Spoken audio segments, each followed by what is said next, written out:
Com relação ao óleo de coco, antes que eu comece o assunto, eu gostaria de discutir com vocês o que acabou de sair na mídia. Eu não sei se vocês já escutaram algumas pessoas fazendo comentários sobre o novo trabalho que saiu sobre ovo. Foi publicado no mês passado, no Aterosclerose, 10 de agosto, um novo estudo sobre o ovo. E nesse estudo, o estudo foi baseado em entrevistas de 1.200 pacientes com sequela de acidente vascular cerebral e lembranças dos hábitos de ingerir ovos e fumar. Como os ovos eram preparados? Não se fala no trabalho. Eu já mostrei para vocês aqui que uma coisa é o ovo cozido, outra coisa é o ovo frito em canola. Ovo frito em canola, batatinha frita em canola. Então, tudo que é frito em canola aumenta colesterol, porque canola não deveria de ser usado, apesar de ser aprovada até pela Sociedade Brasileira de Cardiologia, erradamente. Então, o frito com canola faz a diferença. Então, não está se falando qual é ou com girassol, ou com óleo de amendoim. Segundo, qual foi o óleo usado? Terceiro, quais os hábitos relacionados com gordura trans, açúcar e etc. Ou seja, pode ser que não tenha nada a ver com o ovo, pode ser que tenha a ver com a quantidade de açúcar que a pessoa come, pode ser com a quantidade de gordura trans que a pessoa ingere. E a conclusão dos autores é sugerindo uma hipótese. Então, como eu defendo o ovo, e venho defendendo em público, eu fiz questão de, no trabalho, e fazer uma análise profunda sobre ele. Acho que eu devo isso para vocês. Então, eu vou apresentar para vocês a análise do trabalho. Então, primeiro, a instituição onde o estudo foi realizado é patrocinada pela indústria farmacêutica. 7 milhões de dólares por ano é dado a esse instituto no Canadá, onde esse estudo foi feito. Segundo, os 3 autores têm conflito de interesse. 2 deles, o David Spence e a Jean Davidson, são speakers de estatinas para a indústria farmacêutica. E o terceiro, que é o David Jenkins, pertence ao Portfolio Diet, que é uma empresa que promove o substituto de ovos. Ou seja, os 3 têm conflito de interesse. Através da análise estatística por um dos maiores especialistas do mundo, o Dr. Ned Koch, que é a maior autoridade do mundo em Nonlinear Variance-Based Structural Equation, que é uma análise estatística sofisticada, demonstrou que os dados devem ser interpretados exatamente o oposto. A ingesta de ovos diminui os níveis de LDL e da placa aterosclerótica. Isso está à sua disposição na internet, vocês podem entrar nisso aqui e verificar. Deixa eu mostrar para vocês os dados, que absurdo. Eles mediram a placa aterosclerótica na carótida. E eles mostraram que no grupo que não comia ovo, era de 125, mais ou menos 129. Eu nunca vi um estudo onde o desvio padrão é maior que a média. 125, mais ou menos 129. Olha que impressionante. De 125, mais ou menos 129, foi para 132, mais ou menos 142. Novamente, 2 desvio padrão para cada lado, maior do que a média. Um aumento de 5,6%, um aumento de 2,6 milímetros na placa aterosclerótica. Se isso fosse verdadeiro. Para você ter uma ideia, isso representa mais ou menos assim, ó. Ou seja, depois de uma vida inteira você ingerindo ovo, pelos estudos de trabalho deles, você aumentaria na placa aterosclerótica, que está aqui simbolizada, apenas isso aqui. E a análise estatística mostra que pode ser até o oposto. Se você for ver o International Journal of Cardiology de 2005, o consumo de 2 ovos por dia não mostrou nenhum efeito deletério em seres humanos. Se você for ver o Journal of Nutrition, pesquisa realizada na Carolina do Sul, com os mesmos critérios, demonstrou que o consumo de ovos é benéfico.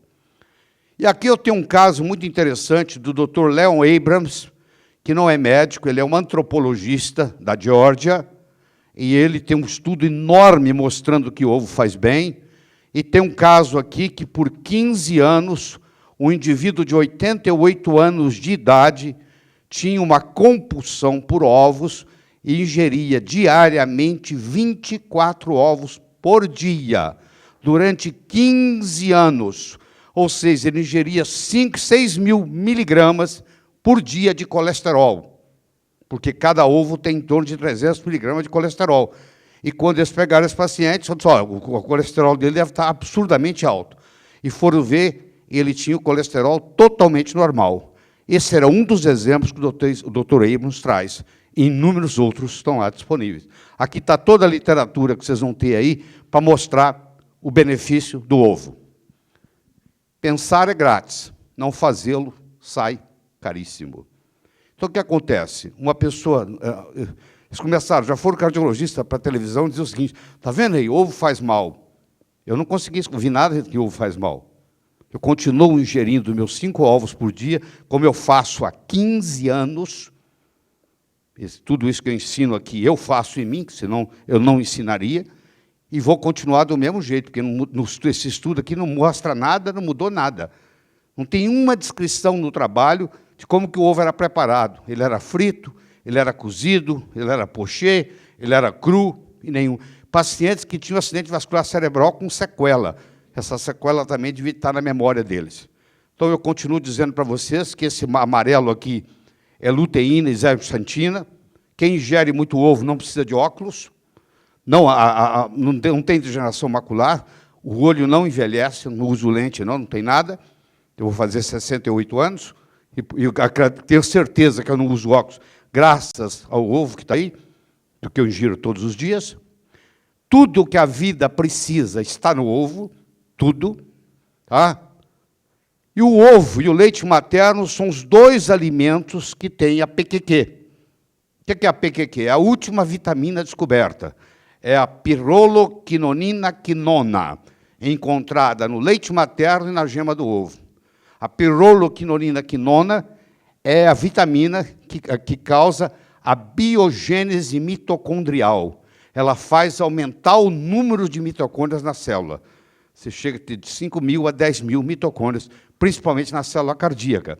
E ela aumenta com o PQQ. Por isso que o ovo é benéfico no paciente com problema cardíaco. Aqui está toda a composição do ovo, tá? Ele tem todos os aminoácidos, ele tem todos os minerais, ele tem todas as vitaminas, ele tem proteínas importantes, ele tem ômega 3, dependendo se for um ovo orgânico, ele pode ter altas concentrações de ômega 3, é um jeito de você ingerir ômega 3, ele tem minerais os mais importantes, ele tem vitaminas mais variadas, ele tem aminoácidos essenciais, ele tem vitamina B e as vitaminas lipossolúveis, A, D e K, e ele tem a pirroloquinonina quinona, além dele, é o leite materno, que não é uma opção para a gente, então sobra ele. Tudo isso disponível de uma forma barata, simples de ingerir. Deixa eu mostrar para você o ovo que você não deveria te comer. Você pega o ovo e joga ele na água. Se ele for fresquinho, ele afunda. Se ele for mais ou menos, ele fica na posição vertical. Se ele for velho, ele vai boiar. Então, esse ovo aqui tem que ser descartado. Ele não deve ser comido. Esse aqui você ainda pode ingerir, e esse aqui significa que é um ovo fresco. Então, você sabe se o ovo é fresco ou não, dependendo da posição que ele fica na água. Se ele ficar no fundo, deitado, ele é fresco. Se ele ficar no fundo, de pé, ele já não é tão fresco. E se ele boiar, ele não deve ser ingerido. Tá? O Dr. Mercola, que é uma das maiores autoridades em medicina que eu conheço, tem o maior site médico do mundo, milhões de visitas por dia, de médicos e leigos. Ele também fez uma defesa mostrando que esse estudo não tem nada a ver. A verdade sobre um estudo recente sobre ovos. Muito bem. Mudando de assunto. Eu tenho 200 pacientes infartados que participaram de um estudo sobre prevenção de morte súbita e foram randomizados em um grupo controle, chamado placebo, e um grupo tratado com a droga X. 100 pacientes no grupo controle, placebo, 100 pacientes no grupo tratado. A duração do estudo foi de 4 anos. Estão acompanhando? Muito bem. Vamos explicar primeiro o que é uma redução de risco absoluto. No final dos 4 anos, 4 pacientes morreram no grupo controle. 4%. Eram 100 pacientes, 4 morreram. Mortalidade 4%. 2 pacientes morreram no grupo tratado com a droga X, 2%. 4%, 2%. Isso significa que em 4 anos houve uma redução de 2% em mortalidade no grupo tratado. 4% menos 2%, 2%. Ou seja, em 4 anos foram salvos 2 pacientes. 2 pacientes foram salvos. Isso significa meio paciente em cada 100 pacientes por ano. Todo mundo está me acompanhando, né? Muito bem. Então, na realidade, o que aconteceu foi uma redução de risco absoluto, é a diferença entre os riscos absolutos dos 2 grupos. No caso em questão, é 2%, 4 menos 2. Para salvar um paciente, em 1 ano, eu preciso, usando a droga X, eu preciso tratar 200 pacientes. Acompanharam a minha matemática? Agora, olha a mágica. Olha a mágica. Vamos conversar agora sobre redução de risco relativo. Por incrível que pareça, os médicos recebem esses trabalhos das revistas científicas e acreditam. Isso é que é pior, acreditam. No final dos 4 anos, 4 pacientes morreram no grupo controle e 2 pacientes morreram no grupo tratado com a droga. Isso significa que, em 4 anos, houve uma redução de 50% em mortalidade no grupo tratado, de 4 para 2. Ou seja, em 4 anos foram salvos 50% no grupo tratado, que teriam morrido se estivesse no grupo placebo. E aí você recebe o artigo dizendo assim, a droga X reduz mortalidade em 50%, o que é mentira. A droga X reduz mortalidade em 2%. Mas se eu faço por risco relativo, aparece 50%. Então, redução de risco relativo é baseado na relação entre os riscos absolutos nos 2 grupos, no caso em questão, 50%, de 4% para 2%. Agora, você vê um anúncio assim, num período de 4 anos, a droga X reduziu em 2% a mortalidade em pacientes que já tiveram um infarto. Num período de 4 anos, a droga X reduz em 50% a mortalidade em pacientes que já tiveram um infarto. Eu estou falando da mesma droga, eu estou falando do mesmo estudo. Aqui foi apresentado de uma forma estatisticamente correta e aqui foi apresentado de uma forma para enganar médico. E o representante chega e diz para você assim, essa droga reduz infarto em 50%. E nós acreditamos, isso aqui é pior. Nós acreditamos. Qual a apresentação que iria facilitar mais a venda da droga X? Claro que é em vermelho aqui embaixo. Por isso que eles usam isso. 50%, que é o que o representante está falando, e 2%, que é a estatística correta, são 25 vezes diferença. São 2.500%. Aumentar em 2.500% o poder terapêutico da droga X apenas usando o truque estatístico é enganar ingênuos. E a classe médica é enganada com isso. Tá bom? Muito enganada. Então, eu vou mostrar para você um estudo feito com goma de mascar para prevenir infarto no miocárdio. Então, nós vamos fazer o seguinte, nós vamos pegar 10 mil pacientes infartados, participaram de um estudo sobre prevenção de morte súbita e foram randomizados em um grupo controle, placebo, e um grupo tratado com goma de mascar. 5 mil pacientes no grupo controle, 5 mil pacientes no grupo tratado com goma de mascar, com chiclete. Vamos ver o resultado. A duração do estudo foi de 4 anos. Resultados do estudo. No final de 4 anos, 2 pacientes morreram no grupo controle e 1 paciente morreu no grupo tratado com goma de mascar. Conclusão, isso significa que em 4 anos houve uma redução de 50% em mortalidade do grupo tratado. Que beleza, pô. Então vamos usar chiclete, pô. 50% de redução. Estou usando o mesmo raciocínio. Não é o que vem publicado nas revistas médicas? Eu estou usando o mesmo raciocínio, tá bom? Num período de 4 anos, a goma de mascar reduz em 50% a mortalidade em pacientes que já tiveram um infarto. Estou anunciando do mesmo jeito que eu anunciei o outro estudo. Vamos pegar o maior estudo epidemiológico que tem na história da cardiologia. Chama-se Mr. Fit. O estudo Mr. Fit é um ensaio de intervenção de múltiplos fatores de risco. Para a triagem foram avaliados mais de 300 mil homens. Eu quero enfatizar bastante, homens. Não tem estudo disso com mulher.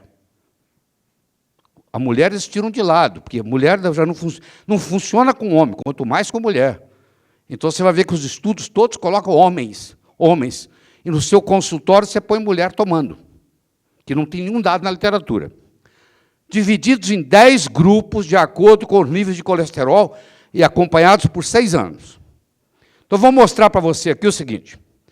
Tem o grupo número 1, o grupo 2, o grupo 3, o grupo 4, o grupo 5, o grupo 6, o grupo 7, o grupo 8, o grupo 9 e o grupo 10. O que eles fizeram?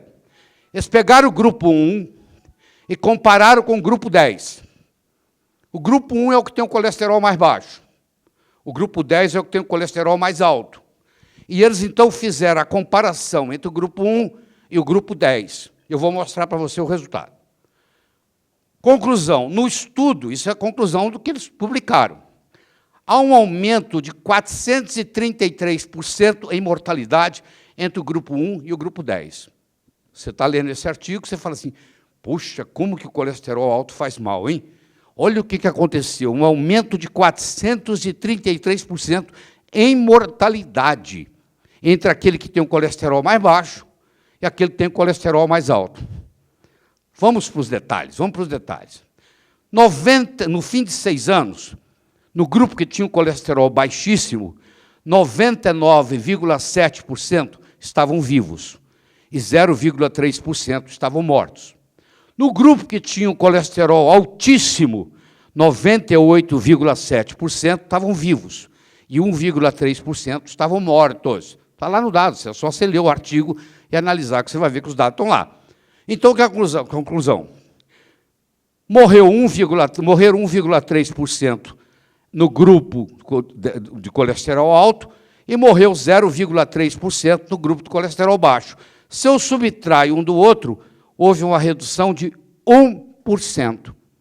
Ou seja, o grupo 10 tem 1% mais infarto do que o grupo 1. Eu não estou mostrando o 2, nem o 3, nem o 4, nem o 5, nem o 6, nem o 7, nem o 8, nem o 9. Eu estou mostrando o 1 e o 10, o com colesterol mais baixo e com colesterol mais alto. Tá bom? Então, me acompanha. Então, o que acontece? Se eu pegar 1,3, que é do grupo controle, do grupo colesterol alto, e dividir por 0,3, que é o grupo pequeno, colesterol baixo, percentualmente dá 433%. Que maravilha! Isso sem dizer que os pacientes que têm hipercolesterolemia familiar estão todos nesse grupo aqui. São pacientes que têm o colesterol altíssimo e que têm incidência de infarto de miocárdio por causa de colesterol altíssimo. Se eu retirar os colesteróis altíssimos dessa categoria específica genética, o resultado ainda muda mais ainda. Deixa eu traduzir isso para você no seu consultório. De cada 2.000 indivíduos com colesterol acima de 200, haverá uma morte adicional a cada ano por causa de doença cardíaca coronariana, quando comparado com 2.000 indivíduos com colesterol normal. Isso significa que 99,95% da população com colesterol acima de 200 não se beneficiariam com os esforços, dieta ou droga, para reduzir os níveis de colesterol. Ou seja, todo esse esforço que você faz é praticamente para nada, absolutamente para nada. De acordo com os dados do Mr. Fitter, ter um colesterol de 240 só aumenta em 0,5% o risco quando comparado em ter um colesterol de 200. Qual que é o seu colesterol? Meu colesterol é 200. Pois é, o meu é 240. Eu tenho 0,5% de risco a mais do que você. Agora, se eu fizer o cálculo daquele jeito, que você viu aqui para enganar médico, eu vou dizer que a diferença é de 433%. Tá? Vamos acompanhando, vamos ver que nós vamos chegar com essa conversa. Isso sem falar que correlação não significa causalidade. Ter o colesterol elevado ter 0,5% a mais, não significa que o colesterol causou aquilo. Eu não estou estudando apenas correlação. Tá? O colesterol poderia estar alto como mecanismo de compensação e não ter nada a ver com a mortalidade. Isso também não foi levantado. Então, eu gostaria de ilustrar isso com vocês. Um cliente enviou uma carta de reclamação ao gerente da divisão de carros Pontiac, da General Motors dos Estados Unidos. Na carta, o cliente dizia que já era a segunda vez que escrevia, mas que entendia a falta de retorno pelo inusitado da reclamação. Prosseguindo, ele dizia que na sua família existia uma tradição de tomar sorvete após o jantar, que isso se repetia todas as noites, variando apenas o sabor do sorvete. E contava que, recentemente, desde que compraram um Pontiac modelo 99, as idas à sorveteria se tornaram em um problema. Quando ele comprava sorvete de baunilha, o carro não funcionava. Com qualquer outro sabor, o carro funcionava, menos com sorvete de baunilha. Vocês estão rindo? Vamos ver onde é que nós vamos terminar. A carta gerou tantas piadas que o presidente da General Motors acabou tomando conhecimento dela e resolveu investigar a reclamação do cliente. Assim, pediu a um engenheiro que fosse conversar com o reclamante. Então, o engenheiro da Pontiac foi enviado para conversar com o reclamante. O engenheiro e o reclamante foram juntos à sorveteria, no fatídico Pontiac, e o fato se repetiu. Com sorvete de baunilha, o carro não funcionava na volta. Obcecado com o problema, o engenheiro decidiu investigar e passou a fazer várias experiências, anotando todos os detalhes possíveis. Depois de 2 semanas de investigação, ele descobriu o primeiro fato concreto. Quando comprava sorvete de baunilha, o dono do carro gastava menos tempo na sorveteria, pois esse tipo de sorvete estava próximo à entrada do estabelecimento. Depois, examinando o carro, o engenheiro descobriu que, como o tempo de compra era muito reduzido, o motor não chegava a esfriar. Com isso, os vapores de combustível não se dissipavam, impedindo que a nova partida fosse instantânea. A partir desse episódio, a Pontiac mudou o sistema de alimentação de combustível e introduziu a alteração em todos os modelos a partir de 99. E mais, o reclamante ganhou um carro novo, além do conserto daquilo que não funcionava com sorvete de baunilha. A General Motors distribuiu um memorando interno exigindo que todas as reclamações de seus clientes sejam levadas a sério, mesmo as mais inusitadas, pois uma grande inovação pode estar por trás de um sorvete de baunilha, concluiu o memorando. Não é o sorvete de baunilha que fazia o carro não pegar. Havia uma correlação que, quando ele comprava o sorvete de baunilha, ele não conseguia, o carro não funcionava na volta. Não é trocar o sabor do sorvete, é o problema do carro. É mais ou menos assim que é a história do nosso colesterol. Então, deixa eu apresentar para você a melhor propaganda que tem de estatina no mercado. O Dr. Jarvik é uma autoridade mundial. Para quem não é cardiologista, não conhece ele, mas o Dr. Jarvik é o cara que inventou o coração artificial nos Estados Unidos, que funciona muito bem. Tá? Então, ele tem um prestígio enorme, enorme. É mais ou menos igual o Dr. Adib Jatene no Brasil. E aqui tem uma propaganda do Lipitor. O Lipitor é a atorvastatina. E aqui está dizendo que ele reduz infarto do miocárdio em 36%. Só que tem um detalhezinho. Olha o detalhe. Tem um asterisco aqui. Está vendo esse asterisco? Eu vou lhe mostrar o que significa esse asterisco. Está lá. Eu não peguei nada. É a propaganda deles. Eu peguei a propaganda deles e estou mostrando para vocês, do jeito que ela está lá. Eu vou ampliar isso aqui para você. Quando eu amplio isso aqui, mostra que o estudo de 40 meses, que no grupo placebo, 3% tiveram infarto, enquanto que no grupo placebo, 3%, enquanto que no grupo tomando Lipitor, 2%. 3%, 2%, não tem nada a ver com 36%, tem a ver com 1%, porque é 3 menos 2. Então, olha só, isso significa, isso é o que eles falam, que em um estudo clínico grande, de 3% dos pacientes no grupo placebo e 2% no grupo com Lipitor, tiveram um infarto do miocárdio. Muito bem? Deixa eu apresentar isso para você do meu jeito. 100 pacientes no placebo por 40 meses, 3 pacientes com infarto. 100 pacientes na atorvastatina por 40 meses, 2 pacientes com infarto.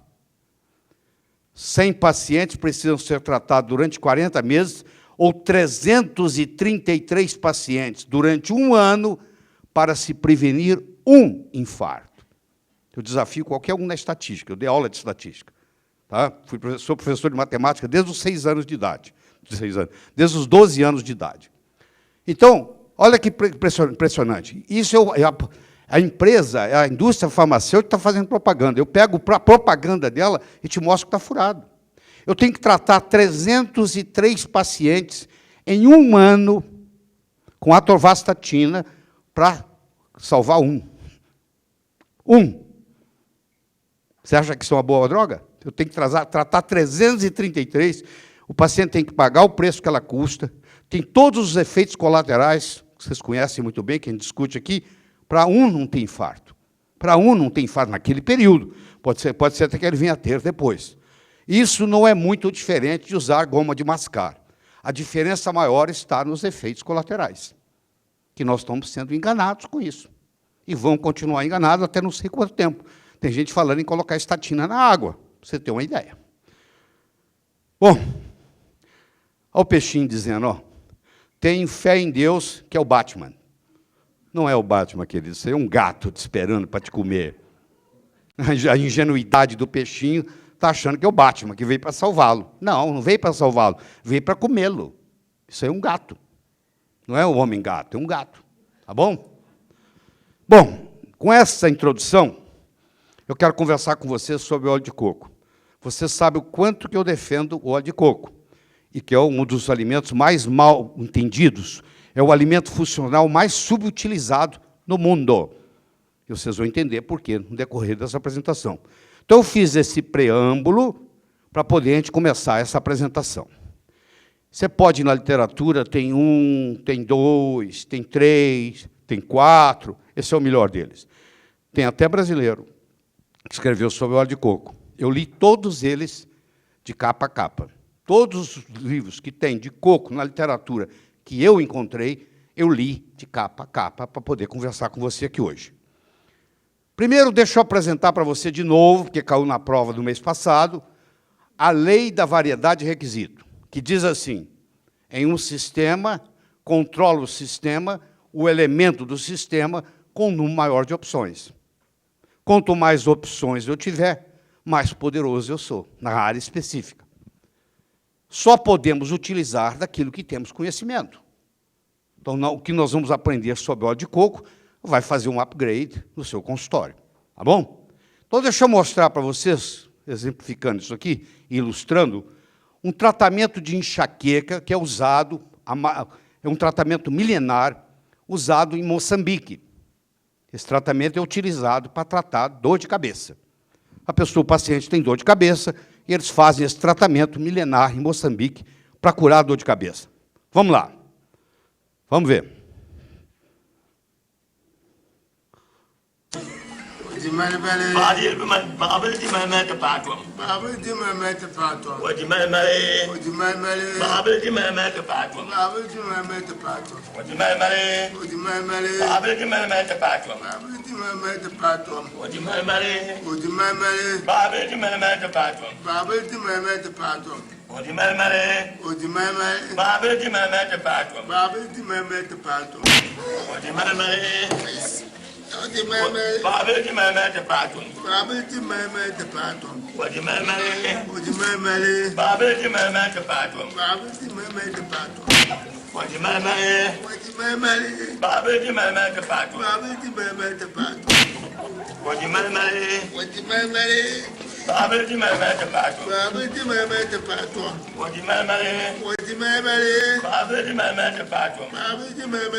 Agora vem a fitoterapia. Fitoterapia, ó. Isso é a fitoterapia.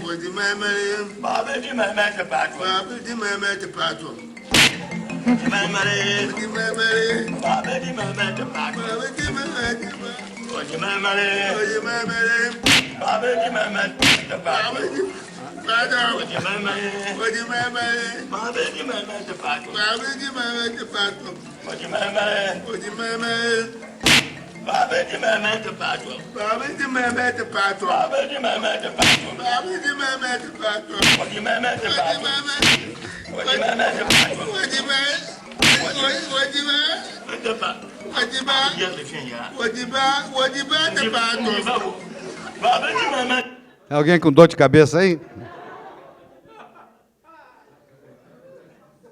É o que eles têm. Você trabalha com aquilo que você tem, com o seu conhecimento. Você só pode mudar a sua abordagem no consultório o dia que você ampliar o seu conhecimento. Enquanto você tiver com o conhecimento que você tem, você faz o que você conhece. O que eu posso fazer?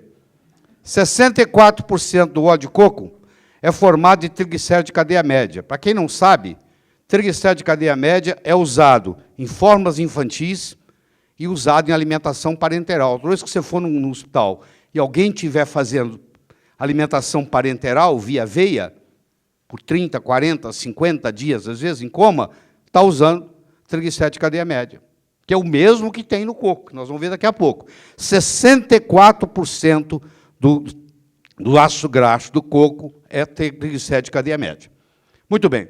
Os triglicéridos de cadeia média são digeridos e utilizados de forma diferente dos triglicéridos de cadeia longa.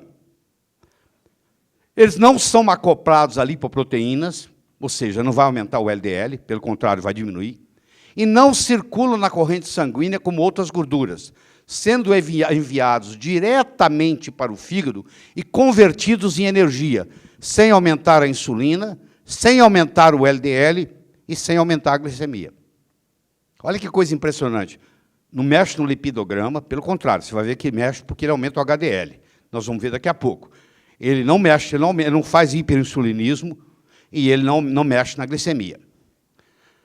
Vamos estudar isso bem, os ácidos graxos. Os ácidos graxos são assim, ó, eles terminam num grupo carboxílico. Está aqui um grupo carboxílico, esse COH, e aqui tem um radical. Tá? Esse é o ácido graxo.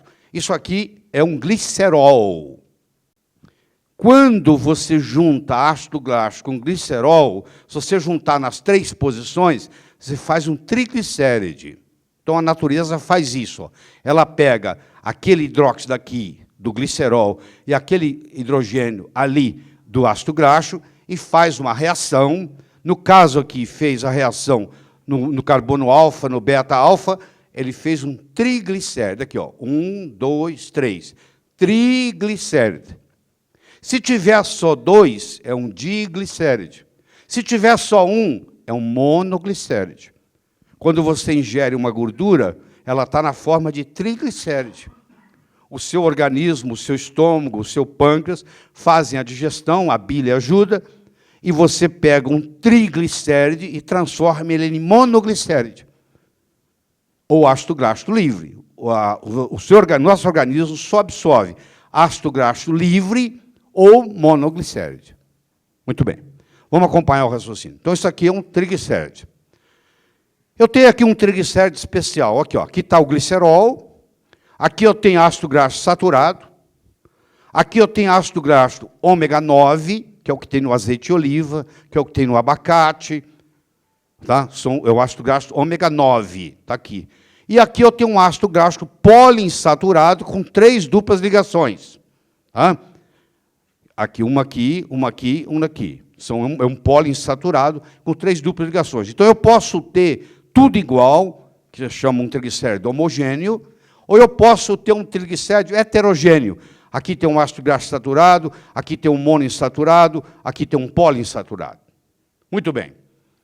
Então, vamos pegar, por exemplo, um monoglicerídeo palmítico. Aqui está o ácido palmítico, que você encontra muito na carne.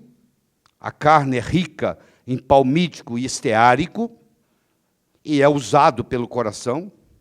O coração não usa a glicose para a sua energia. 70% a 80% da energia usada pelo coração vem da gordura. Por isso que, à medida que você vai ficando com a gordura, com colesterol muito baixo, você desenvolve insuficiência cardíaca congestiva, porque você não tem mais energia para contrair. Isso é muito comum. A pessoa tem o que eu chamo de deficiência lipídica. Então, isso aqui é um monoglicerídeo. Os triglicéridos também está chamado 3G, o trig. Qual é o novo nome? Mudou de nome. O que eu posso fazer? O pessoal se reúne e muda de nome. Eles agora chamam triacilglicerídeos, também chamado de TAG. TAG. 95% das gorduras ingeridas na nossa dieta vem na forma de triglicérides. Vem na forma de triglicérides. A principal reserva energética do organismo está na forma de triglicérides. Você pega um corredor de maratona, ele começa a correr, logo, logo acaba o glicogênio dele. O glicogênio tem uma reserva pequena. Aí ele vai começar a utilizar, quando acaba o glicogênio, ele começa a usar triglicérides. E ele vai fazer o resto da maratona usando triglicérides. Então, eu tenho aqui o ácido graxo livre. Se eu tiver, por exemplo, 18 carbonos, quer ver? Vamos contar. Ó. Aqui eu tenho um carbono, aqui eu tenho 16, dá 17, aqui eu tenho um 18. Isso aqui é saturado. Isso é um ácido graxo de cadeia longa, ácido esteárico. Aqui eu tenho o oleico, que é um ômega 9. Se você contar do grupo metil aqui, você vai contar que tem 9 carbonos, e aí tem uma dupla ligação. E aqui está o grupo carboxílico, isso é o ácido oleico, rico no azeite de oliva. Então, eu tenho aqui o ácido oleico, está vendo aqui o oleico? Quando eu coloco ele na frigideira, infelizmente, ele não foi feito para fritura. O azeite de oliva é uma beleza para você comer na salada. Na hora que você coloca na frigideira, ele vira ácido elaídico. Temperatura acima de 200, e a frigideira chega a 280, 300, ele vira um trans. Gordura trans é antinutriente.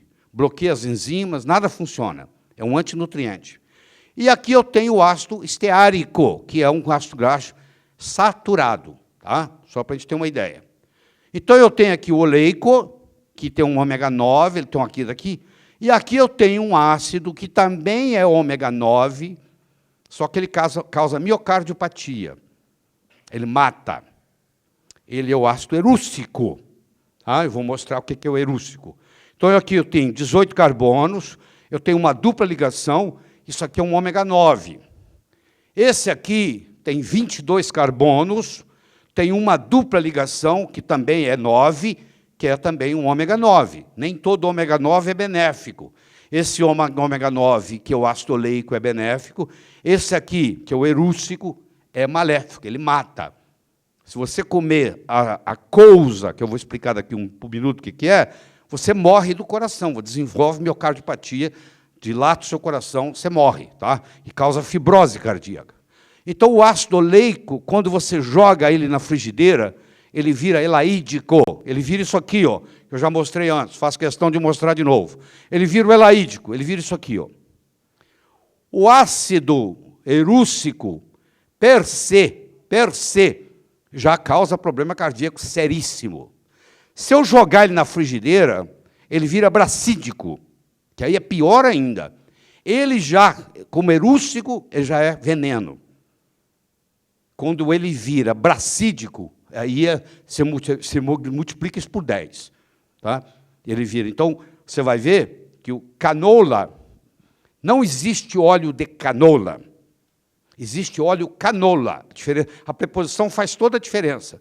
Você tem óleo de amendoim, você tem óleo de girassol, você tem óleo de soja, você não tem óleo de canola. Não existe planta chamada canola.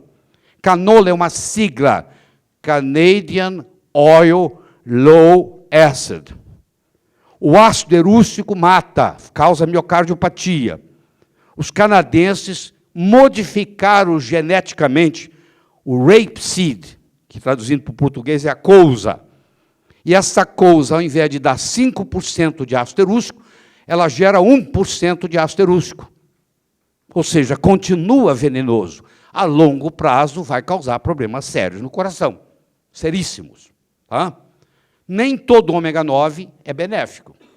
Então, eu tenho aqui o ácido graxo, eu tenho aqui o esteárico, eu tenho aqui o ômega 9, que é o oleico, e eu tenho aqui o linoleico, que é um 18 carbonos, tem 2 ligações. O linoleico é o ácido graxo essencial para ômega 6. Nós temos 2 ácidos graxos essenciais, o linoleico e o alfa-linolênico. O linoleico vai formar os ômega 6, E o alfa-linolênico vai formar os ômega 3, que nós vamos discutir isso aqui, e vamos entender isso bem antes de chegar no óleo de coco. Então, eu tenho aqui um ácido graxo saturado, eu tenho aqui um ácido graxo monoinsaturado, eu tenho aqui um ácido graxo poliinsaturado, e eu tenho aqui uma coisa indesejável, que todas as vezes que eu compro um óleo vegetal poliinsaturado no supermercado, eu levo para minha casa. O veneno está no óleo que você cozinha. Até 1911, os óleos poliinsaturados foram introduzidos no mercado em 1911. O Dr. Paul Dudley White, chefe de cardiologia do Peter Ben Brigham Hospital, fez a pós-graduação dele na Europa e passou um tempo com Eindhoven, na Holanda. E, de volta aos Estados Unidos, ele trouxe um eletrocardiógrafo. O primeiro eletrocardiógrafo que entrou nos Estados Unidos, entrou via as mãos do Paul Dudley White. E o Paul Dudley White levou 7 anos para descobrir um infarto do miocárdio. Os colegas riam dele. Joga essa porcaria fora, pô. Não existe infarto. Em 1930, 3.000 pessoas morreram de infarto nos Estados Unidos. Em 1960, 300.000 pessoas morreram de infarto nos Estados Unidos. Vou falar de novo. Em 1930, 3.000 pessoas morreram de infarto do miocárdio nos Estados Unidos. Em 1960, 300.000 pessoas morreram de infarto de miocárdio nos Estados Unidos. De repente, começou a ter infarto. O Dr. Paul White descobriu o primeiro infarto em 1925. Ele identificou o primeiro infarto. Em 1925, ele descobriu o primeiro. E aí começou. Por que isso? Porque em 1911, Crisco entrou no mercado, o óleo vegetal que hoje você compra no supermercado. E aí os infartos começaram. As doenças cardiovasculares começaram. Então, aqui eu tenho um ácido graxo, que ele pode ser saturado, ele pode ser monoinsaturado, ele pode ser poliinsaturado, ou ele pode ser trans. De 1910 a 1970, o infarto do miocárdio de 1910 não existia, era inexistente. Não tem nem relato, não tinha essa doença no mundo. Em 1970, era a principal causa de morte nos Estados Unidos. Em 1910, 83% da gordura usada para cozinhar era animal. Em 1970, 62% era animal.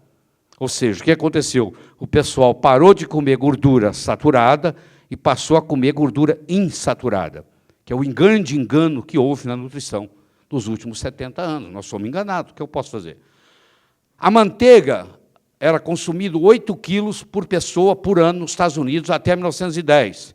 Em 1970, era 1,8 quilos, ou seja, todo mundo ficou com medo da manteiga.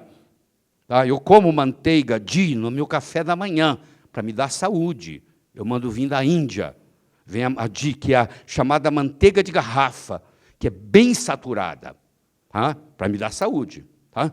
Então, o pessoal parou de comer manteiga. Manteiga tem ácido butírico, não deixa você ter câncer de cólon. Ácido butírico não deixa você ter câncer de cólon. E os óleos refinados, esses que você compra no supermercado, entre 1910 e 1970 aumentaram em 400%. Não sou eu falando isso, não. Isso é a maior autoridade em lípidos no mundo. Doutora Enig, Mary Enig, é a maior autoridade em gorduras no mundo e a maior defensora de óleo de coco que eu conheço. Está aqui, era um trabalho dela mostrando o óleo de coco. Após 40 anos de follow-up, o estudo Framingham, que é o estudo epidemiológico mais respeitado na cardiologia, ele foi criado numa cidadezinha perto de Boston, chamada Framingham, que tinha menos de 6.000 habitantes, 5.860 pessoas, e eles foram acompanhados desde 1948. 40 e tantos anos depois, o Dr. Castelli publicou nos arquivos internos de medicina, está aqui, ó, 1992, volume 152, 7, da página 1371 a 1372, em Framingham, quanto mais gordura saturada, mais colesterol e mais calorias alguém ingere, mais baixo é o nível de colesterol no sangue da pessoa, que é o caso meu. constatamos que as pessoas que ingeriam mais colesterol, mais gordura saturada e mais calorias eram as que pesavam menos e que eram fisicamente mais ativos. Isso é o cara organizador, um dos responsáveis, professor de Harvard, um dos responsáveis pelo Framingham, escreveu isso aqui. Ninguém lê, ninguém olha, ninguém fala, faz de conta que não existe.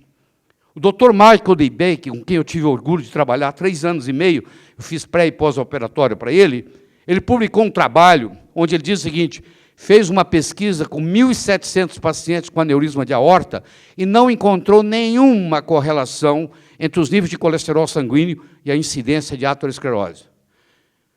Uma comparação entre populações do norte e do sul da Índia revelou que as pessoas do norte consomem 17 vezes mais gordura animal, porém apresentam uma incidência de doenças cardiocoronárias 7 vezes menor do que as que vivem no sul da Índia. Dorme com essa. Um estudo do povo longevo da Geórgia, ex-União Soviética, revelou que aqueles que ingeriam os alimentos mais gordurosos eram os que viviam mais tempo. Eu tenho mais de 20 estudos desses para te mostrar. Tudo indo na mesma direção, tudo na mesma direção. O colesterol oriundo da dieta alimentar desempenha um importante papel na manutenção da saúde da parede intestinal. A doutora Elisete mostrou para vocês hoje os problemas de disbiose, o que causa? As doenças autoimunes, que nascem todas no intestino. E um jeito de você prevenir doença autoimune é ingerir gordura saturada. É o jeito de fazê-lo. Bom, então eu tenho os ácidos graxos saturados, de cadeia curta. Eu tenho o acético, que tem 2 carbonos, eu tenho o butírico, que tem 4, eu tenho o capróico, que tem 6.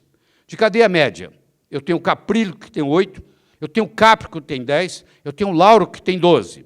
E de cadeia longa, eu tenho o mirístico, que tem 14, o palmítico, que tem 16, e o esteárico, que é o mais comum no bife, que tem 18. Então, aqui estão os principais ácidos graxos saturados. Vamos imaginar que você acredite que ácido graxo saturado te faz mal. Eu não acredito, mas vamos supor que você acredite.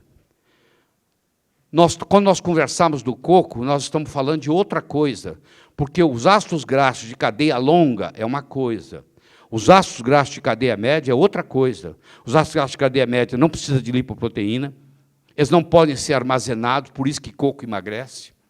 Eles são usados energeticamente imediato, tá? E eles são termogênicos. Eles aumentam o metabolismo basal. Tá? O que vocês dizem? Oi, e aí, foi tudo bem lá? E aí, o que vocês dizem disso aí? O que é isso, hein? Eu já vi mente suja, né? Você está pensando besteira, não está? São 2 orelhas se tocando, olha lá. Um cara de cá, um de cá. Se encostaram as orelhas.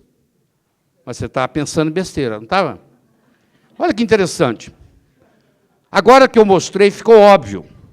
Mas se você vem com aquela mentalidade de que parece que alguma coisa que está querendo mostrar ali, aí você pensa naquilo. Mas na hora que eu mostro para você que são 2 orelhas se encostando, você diz, claro que são. A nossa mente está contaminada com o problema do colesterol. O que eu posso fazer? Houve um engano lá atrás, que eu vou mostrar, e todo mundo embarcou nessa. Não depende de inteligência, não. Eu tenho colegas super inteligentes na cardiologia que continuam no paradigma do colesterol. Entendeu? Continuam interpretando assim. O ácido linoleico é um ácido graxo essencial. Através da fosfolipase A2, ele vira gama-linolênico, GLA. Isso você pode encontrar na natureza também. Os ruminantes têm GLA. Naquele processo do boi ruminar, da vaca ruminar, ela pega o linoleico e transforma em GLA. O GLA vira DGLA. O DGLA, se ele sair numa lateral aqui, ó, ele vai formar os eicosanoides tipo 1, prostaglandinas do tipo 1, que são anti-inflamatórias. Se ele continua nessa cascata, ele vai formar o ácido araquidônico, que vai entrar na cascata das prostaglandinas do tipo 2, que são inflamatórias. Então, vamos acompanhar aqui. O organismo não faz ácido linoleico, infelizmente. Ou felizmente, não sei. Você tem que ingerir. Se você não ingerir, você não o tem. O organismo não faz alfa-linolênico. Nós não temos enzimas para isso. Ou você ingere alfa-linolênico ou você não tem. Então, o linoleico vai desencadear o grupo 6 e o linolênico vai desencadear o grupo 3. Então, eu vou pegar 3 coisas importantes aqui. Ó. Vou pegar o DGLA, vou pegar o ácido araquidônico e vou pegar o eicosapentanoico, que é o EPA, que é encontrado no óleo de peixe. Eu agora vou aplicar neles, porque eles estão na membrana celular, eu vou aplicar uma enzima chamada fosfolipase A2. Você lembra quando uma pessoa tem inflamação, você dá corticosteroide? Você quer saber como é que funciona? O corticosteroide inibe a fosfolipase A2. Essa é a ação farmacológica do corticosteroide no processo inflamatório. Ele inibe a fosfolipase A2 e não deixa essa cadeia continuar. Porque se essa cadeia continuar, a fosfolipase A2 libera o DGLA, libera o ácido araquidônico e libera o EPA. Eles ficam livres. O DGLA, sob a ação da ciclooxigenase, ele vai formar o PGE1 e o tromboxane do grupo 1. Grupo ímpar é benéfico. Grupo par é maléfico, para fácil você guardar. O grupo 1 é anti-inflamatório, causado pela ciclooxigenase. O ácido araquidônico tem 3 enzimas que atuam nele. Deixa eu mostrar a primeira. A ciclooxigenase, a mesma enzima que atuou no DGLA e virou prostaglandina do tipo 1, ela agora atua no araquidônico e forma prostaglandina e tromboxane do tipo 2. 2 é par, par é inflamatório. 1 é ímpar, 1 é anti-inflamatório. E o eicosapentanoico, pela ação da ciclooxigenase, vai virar PG3 e tromboxane 3. Houve uma tentativa, há uns 15 anos atrás, de bloquear essa ciclooxigenase com um remédio chamado Vioxx, que foi tirado do mercado. Acredita-se que só nos Estados Unidos matou 130 mil pessoas. 130 mil pacientes morreram por causa do Vioxx nos Estados Unidos, que era um inibidor da ciclooxigenase. Então, não funcionou bem, inibir a ciclooxigenase. Eu tenho aqui a 5-lipoxigenase, que vai formar os leucotrienos, do grupo 3, ou seja, anti-inflamatórios. Ela atua aqui e forma os leucotrienos do grupo par, que são inflamatórios.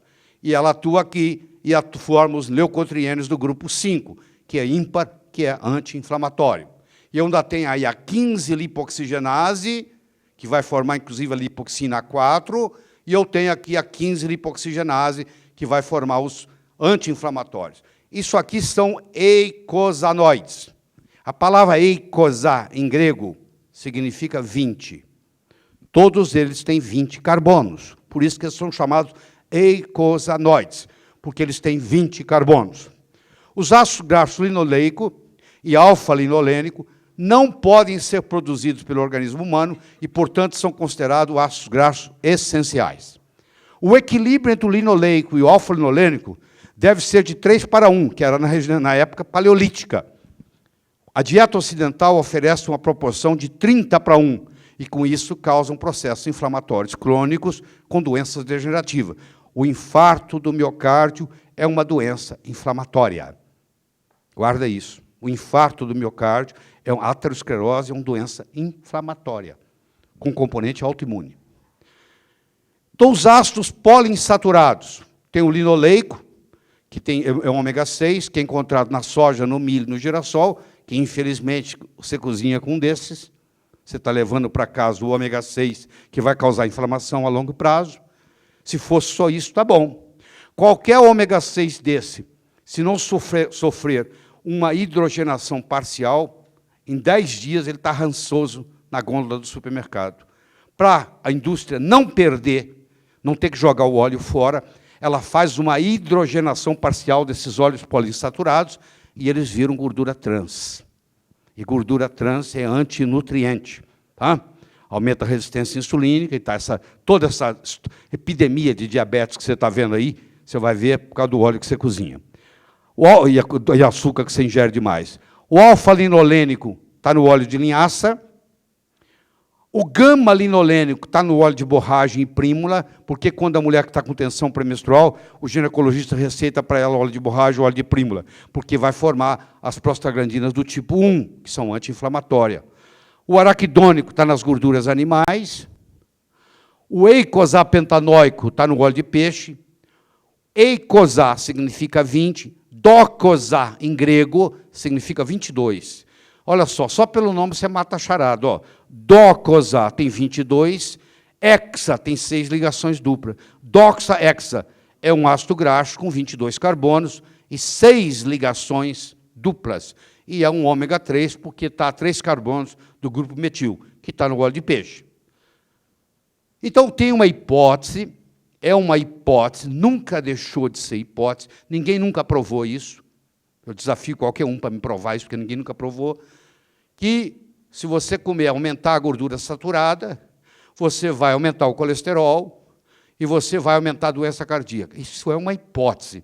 Eu vou mostrar para você, antes do intervalo, como é que essa hipótese nasceu e onde estava o erro. E esse erro continua até hoje, tá? Infelizmente. É apenas uma hipótese. Tá? Em 1953, um fisiologista de Minnesota, de nome Ancel Keys, usou dados de somente 7 países e criou um estudo chamado Estudo dos 7 Países.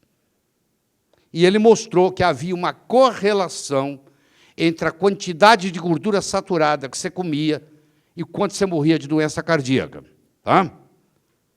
Em 1957, um professor de Berkeley, Jacob Yerushalmi, publicou um trabalho mostrando que havia dados para 22 países e que, se todos fossem usados, os resultados seriam exatamente o oposto. Gordura saturada ia prevenir contra infarto. Mas o doutor Ancel Keys só usou 7. Em 1953, o consumo de gordura no México e na Finlândia eram iguais. A incidência de doença cardíaca era 24 vezes maior na Finlândia. Eu vou lhe mostrar os dados daqui a pouco. Olha que interessante. Se existe correlação direta e causal entre colesterol e doença cardíaca, por que a concentração na Finlândia era 24 vezes maior, já que eles ingeriam a mesma quantidade de gordura? Se eu mostrar para você aqui, você vai ficar boquiaberto. Aqui está o trabalho do Ancel Keys. Dos 22 que tinham, ele escolheu 7. Assim até eu, ó. Ele escolheu 7. Ele mostrou assim, o Japão come pouca gordura, tem pouco infarto. Os Estados Unidos come muita gordura, tem muito infarto. Mas ele escolheu 7 países. E tinha dado para 22. Aqui está o México, aqui está a Finlândia. O México está em verde, a Finlândia está em vermelho. Aqui, eles têm mais ou menos o mesmo nível de ingestão de saturado. O México praticamente não tem infarto, e a Finlândia é o país que mais tinha infarto, tinha mais do que os Estados Unidos, porque aqui a tabela é diferente, mas você vê aqui, ele é maior que os Estados Unidos. É o país onde mais tinha infarto na época. E eles têm o mesmo consumo de gordura. E na hora que você plota isso aqui, essa curva que era assim, ela vira assim, ó. Ela fica o contrário. Ou seja, o Dr. Keys estava errado. Infelizmente, ele morreu. Naquela época não tinha computador, eles não podem ir lá tirar a prova dos 9 com ele mais, porque ele morreu, e ninguém sabe onde é que ficaram os dados. E a indústria aproveitou para pegar isso e falar assim, agora nós vamos vender drogas que vão baixar o colesterol. E começou a história. A história começou aqui. Tá? Aqui está o estudo, ó. Aqui está o Japão, lá está os Estados Unidos, o Canadá, a Austrália, a Inglaterra, o estudo dos 7 países. Não existe nenhuma determinação causa-efeito, você lembra da história do Pontiac, e foi feita uma análise de regressão multivariada sem computador, à mão. Quando eles foram pedir os dados, não tinha. Então ficou... E aí, será que esse pessoal aqui não comia menos açúcar e esse aqui comia mais açúcar? Será que esse pessoal aqui não comia menos trans e aquele lá comia mais trans? Por que você está dizendo que é a gordura? E por que você não usou os outros dados, hein? Ele não estava lá para responder, ele tinha morrido. Então não tem o que responder. Por que você não usou? Por que você deixou os outros dados de lado? Tá? Por que não usou? A essas alturas já era a capa da revista Time. A indústria viu isso uma boa oportunidade para ganhar dinheiro E criou-se a hipótese do colesterol, que você vive ela até hoje, intensamente. Então, eu sugiro que existe uma doença nova no mundo, que eu chamo de deficiência lipídica. Pessoas que fazem uso, durante muitos anos, de dietas baixas em gordura e alta em carboidratos, têm o perfil hormonal esteroidal comprometido e um desequilíbrio dos neurotransmissores, podendo levar à compulsão alimentar. Por que as pessoas comem mais? As pessoas comem mais porque elas têm uma compulsão alimentar por um desequilíbrio neurotransmissor causado por falta de gordura. O problema não é ficar sem gordura. O problema não é eliminar a gordura. O problema é você trazer gordura para a sua dieta. Porque eu te mostro de novo, e de novo, e de novo. Cantor descreve a lei da perseverança, da preservação da ignorância. Uma conclusão falsa, aceita como verdadeira pela maioria, não é facilmente abolida. E, quanto menos entendida, mais fortemente é mantida. E nesse momento, e nisso que nós nos encontramos. A maior autoridade em colesterol no mundo, que é um russo que mora na Suécia, o Renskov, ele juntou 70 laureados de prêmio Nobel e estão fazendo uma campanha mundial para mostrar que essa história de colesterol é uma mentira. Quer dizer, nós não somos uns únicos pensando desse jeito. Aliás, é com fonte neles que nós começamos a pensar desse jeito. O que realmente traz o problema é uma inflamação crônica.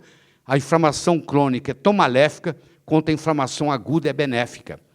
Quando você dá uma topada com o seu dedo numa pedra, o seu dedo incha, que beleza que inchou, porque ele tem que inchar para curar, porque um dedo machucado, ele só cura se ele tiver menos 50 milivolts de voltagem.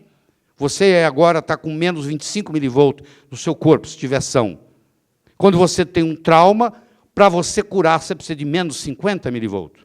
Se não tiver 50 milivolts para fazer a cura, você vai ficar com a dor crônica naquele dedo. E tem gente que faz isso.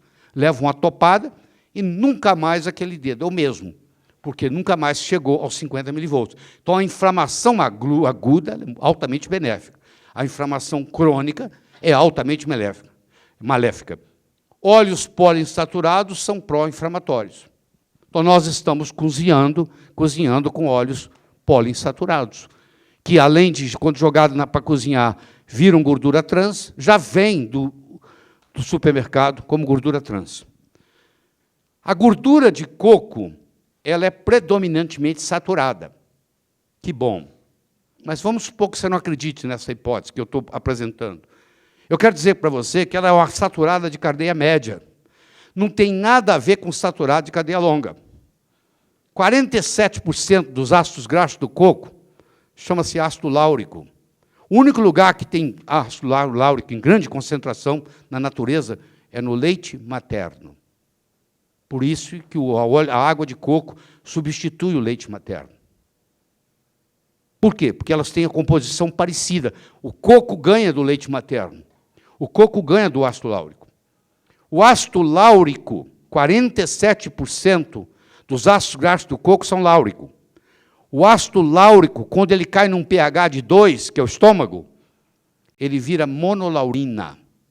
Ele tem um triglicéride com cadeias carbonos de 12 carbonos, é o láurico, ele vira o monoglicérico, ele vira chamada monolaurina.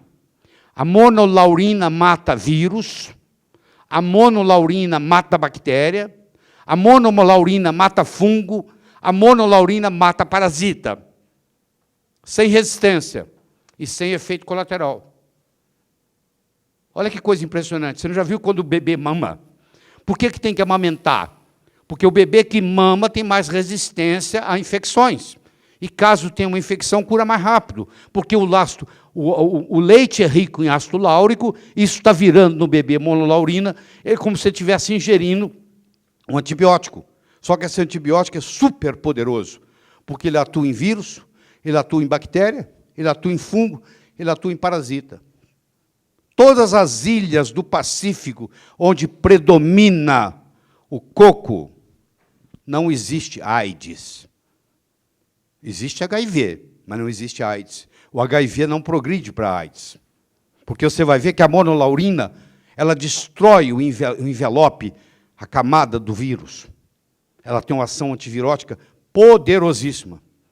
O coco in natura, fibras, sais minerais, ácidos graxos de cadeia média, proteínas, vitaminas e água, pela moagem e a prensa, eles vão fazer o leite de coco, eles vão fazer o coco desidratado e eles vão fazer o óleo de coco. Todos os três são benéficos. Todos os dias, às 10 horas da manhã, quando eu estou em casa, a minha empregada leva no meu escritório, na minha mesa, um copo, uma garrafa de leite de coco, que eu ingiro. Do mais gorduroso possível. Tá bom? Porque eu tenho que... O meu cérebro vai ficar mais jovem, porque 70% do cérebro é gordura. Se eu começo a comer menos, o meu cérebro começa a falhar. Do óleo se extrai, o óleo pode ser virgem e extra virgem, sem aditivos, com acidez de menos 0,5%, prensado a frio de frutas frescas. Uma colher de sopa contém 14 gramas de óleo de coco. Se você quiser tratar alguém com óleo de coco, você tem que dar, terapeuticamente, uma colher de sopa 3 vezes ao dia. Trata muitas doenças, muitas. Mais de 40 doenças, eu diria. Olha essa aí. Aulas de reforço, né? Ele dá aula de alfabetização. Olha como é que ele coloca. O Essa de Queiroz tinha uma frase que ele dizia assim: para ensinar, há uma formalidade a cumprir, saber. As pessoas vão para a televisão, colegas, e falam bobagem do óleo de coco.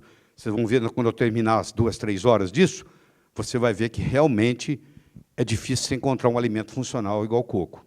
Eu não conheço. Mas as pessoas vão para a televisão, falam bobagem, não tem nenhuma noção disso, não vai na literatura, porque eu vou encher você de literatura científica. Eu tenho artigos, e mais artigos, e mais artigos, e mais artigos, para lhe mostrar que, se você quiser ter saúde para valer, você tem que passar a cozinhar com óleo de coco. É a única opção que você tem. A outra opção, segunda, é você fazer o que a sua avó fazia, voltar a cozinhar com banha de porco. Porque eu vou lhe dizer uma coisa, entre a banha de porco que a sua avó cozinhava e os óleos que você compra no supermercado, 1000 vezes a banha de porco que a sua avó cozinhava. Você lembra que naquela época ela tinha saúde. Os mais antigos tinham mais saúde do que nós hoje. Em 2005, o New England Journal of Medicine publicou um trabalho dizendo que, pela primeira vez na história da humanidade, nunca aconteceu isso antes, pela primeira vez na história da humanidade, a geração que está nascendo agora vai viver menos do que os pais. Pela primeira vez na história da humanidade, a geração que nasce vai viver menos do que a anterior. Por quê? Porque nós estamos comprometidos com tudo isso. E parte disso são esses óleos vegetais, venenos, vendidos no supermercado. As coisas mais absurdas. Onde o canola é o principal deles. É um dos mais caros e o mais venenoso. Por quê? Ele é o ácido erússico que causa miocardiopatia. Tem 1% dos ácidos graxos do canola é erússico. Se fosse só isso, tudo bem. Não, tudo bem não, mas já estava ruim. Além disso, ele é hidrogenado parcialmente para não estragar na gôndola. Então, você leva ele para casa achando que você está levando o melhor e, na realidade, você está levando um veneno. Não acredite em mim, não. Você entra na internet, entra no Google científico, no Google acadêmico, que eu tanto gosto, que vocês conhecem muito bem, e digita lá efeitos colaterais do canola. Você não vai, mesmo que você leia todo dia, para o resto da sua vida, você não vai dar conta de ler o que tem lá de errado, mostrando todos os estragos que tem. E as pessoas acham que canola é muito bom. Entendeu? Você vê o absurdo que nós chegamos. Deixa eu mostrar mais um slide e nós vamos tomar um café. Aqui está a composição do óleo de coco. Olha só. Ele é conhecido como a árvore da vida, há mais de 4.000 anos usado na culinária. O nome científico dele é Cocos nucifera. Ele chegou ao Brasil em 1553, proveniente de Cabo Verde. Aqui está a composição, ó. 47% é láurico, 18% é mirístico, 9% é palmítico, 9% é caprílico, 7% é cáprico, 5% é oleico, 2% é esteárico, 2% é linoleico e 1%, isso aqui é ácido graxo de cadeia curta, tá bom? Ácido capróico. Isso aqui é excelente para o intestino grosso. Isso aqui cura o intestino grosso. Tá? O caprílico, o cáprico e o láurico são ácidos graxos de cadeia média. Predomina cadeia saturada, gordura saturada de cadeia média, 64% é cadeia saturada de é gordura saturada de cadeia média. Isso faz toda a diferença. Mesmo que saturado fosse prejudicial, que para mim não é, mesmo que fosse, nós estamos falando de outra coisa. Nós estamos falando de cadeia média. Por isso que as fórmulas infantis são na base disso. Por isso que quando você vai para um hospital e tem que fazer alimentação parenteral, 30, 40, 50, 60 dias, via veia, são usados esses ácidos graxos de cadeia média. Eu estou mostrando para você aqui, ó, o láurico, ó, o caprílico e o cáprico são usados. Inclusive, hoje você pode até comprá-los em lojas nos Estados Unidos, você compra isso direto, se você quiser usar. Certo? Vamos tomar um café?